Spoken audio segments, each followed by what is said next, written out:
अस्सलाम वालेकुम viewers, Alia kitchen में खुश आमदीद। मैं हूं आप लोग के साथ आलिया हैदर। तो व्यूअर्स, आज मैं आपके लिए लजीज़ा खीर की बहुत ही आसान और लजीज़ रेसिपी के साथ हाज़िर हुई हूं।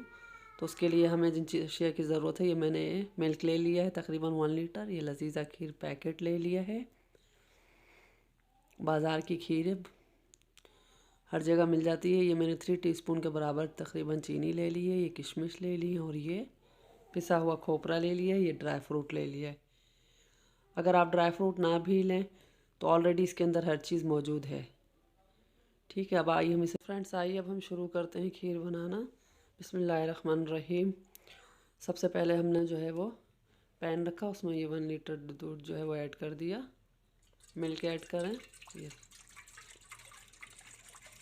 और मिल्क ऐड करने के बाद इसको इंतज़ार करना है बॉयल आने तक। जैसे ही मिल्क में जो है वो पहला उबाल आ जाए तो देखें फ्रेंड्स, इसमें जो है दूध में पहला उबाल आ चुका है।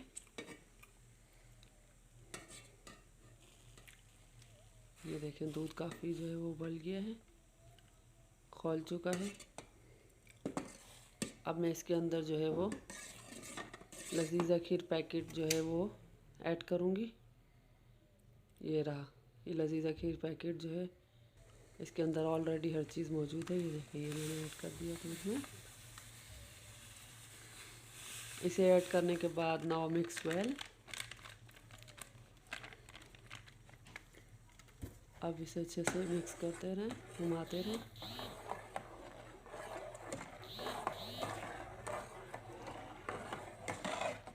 देखिए, इसे अच्छे से इसी तरह मिक्स करते रहना है, चलाते रहना है। अब इसके अंदर ये पिसा हुआ खोपरा ऐड कर दीजिए। आप चाहें तो ये सब चीज़ें भी ना ऐड करें क्योंकि इसमें ऑलरेडी मौजूद होती हैं, लेकिन अगर है आपके पास हो कर देंगी ऐड तो बहुत ही मज़ा आ जाएगा, टेस्टी हो जाएगी। अब ये चीनी जो है तकरीबन 3 टीस्पून के बराबर चीनी ऐड कर रही हूँ क्योंकि इसमें चीनी भी ऑलरेडी मौजूद होती है। ठीक है, अभी किशमिश ऐड कर रही हूँ जबकि इसमें किशमिश भी ऑलरेडी मौजूद होते हैं। अब ये ड्राई फ्रूट कर दीजिए इसमें ऐड। और अगर ये सब चीज़ें आपके पास अशिया मौजूद नहीं है, ड्राई फ्रूट वगैरह, तो आप ना भी करें क्योंकि इसमें ऑलरेडी मौजूद होते हैं। इससे जो है मज़ा दोबाला हो जाएगा। अब इसे मिक्स करते रहना है, इसी तरह चलाते रहना है, लाइट फ्लेम के ऊपर पकाते रहना है मुसलसल। हाथ को रोकना बिल्कुल नहीं है। 1 लीटर से जब तक ½ लीटर तक ना आ जाए, गाढ़ी ना हो जाए, इसे इसी तरह पकाते रहना है लाइट फ्लेम पे। ये देखें, काफ़ी हद तक गाढ़ी होती जा रही।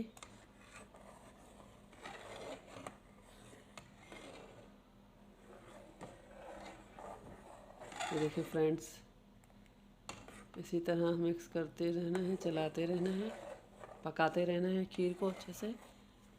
और जब ये गाढ़ी हो जाए, ये देखें खीर जो है अब तैयार हो चुकी है, गाढ़ी हो चुकी है। और अब मैं इसे डिश आउट करूँगी। ये देखें, ये मैं डिश आउट कर रही हूँ।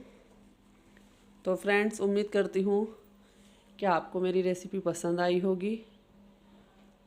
और अगर आपको मेरी रेसिपी पसंद आई है तो प्लीज़ मेरे चैनल को सब्सक्राइब कीजिए, बेल आइकन को प्रेस कीजिए ताकि इसी तरह की रोज़मर्रा की वीडियोज़ आप तक पहुंच सकें। ये देखें फ्रेंड्स, मैंने डिश आउट कर ली है, कितनी प्यारी लग रही है। इंशाल्लाह टेस्ट में भी बहुत ज़ायकेदार होगी। आप भी ट्राई कीजिए अपने अपने मेहमानों के लिए। और नेक्स्ट वीडियो तक के लिए हमें इजाज़त दीजिए। अल्लाह हाफिज़।